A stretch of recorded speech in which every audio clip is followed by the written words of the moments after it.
Geriatric challenges in prescribing.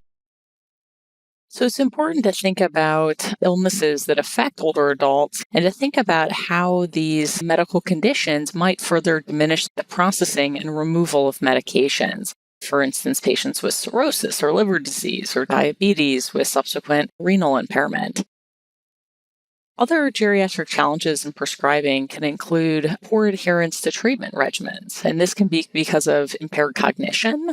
This can be due to confusing drug regimens or lack of motivation or insight into the need to use treatment.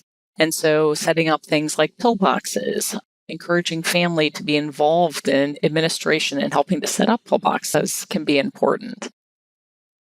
Psychotropic medications are also not routinely studied in older adults, and a lot of our randomized controlled trials that study the efficacy of these medications exclude our oldest old population.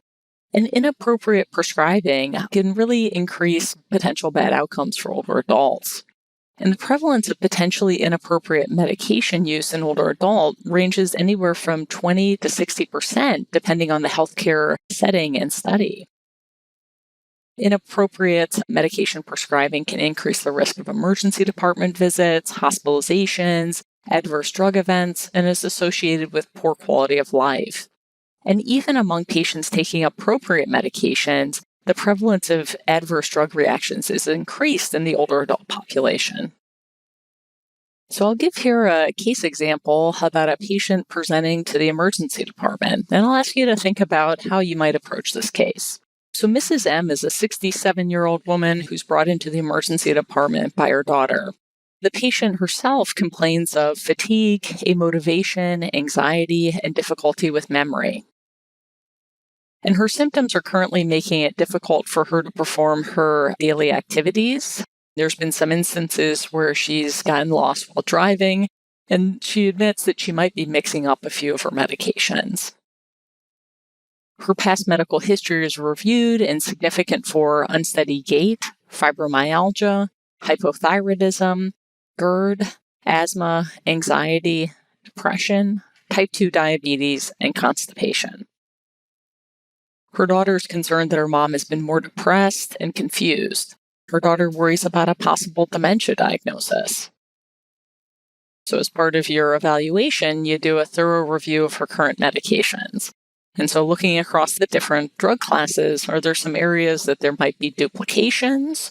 Are there some drug-drug interactions or medications that have specific side effects that you might be particularly concerned about? So we'll come back to this case a little bit later.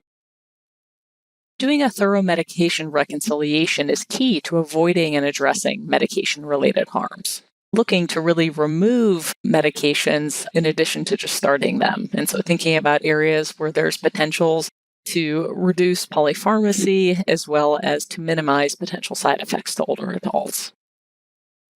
So the key points for this section: prescribing of psychotropic medications to older adults can be complicated by poor adherence to treatment regimens due to either impaired cognition, confusing drug regimens, or a lack of motivation or insight. Inappropriate prescribing increases the potential for bad outcomes for patients, including increased risk of emergency department visits, hospitalizations, adverse drug events, and poor quality of life. And doing a thorough medication reconciliation is key to avoiding and addressing medication-related harms.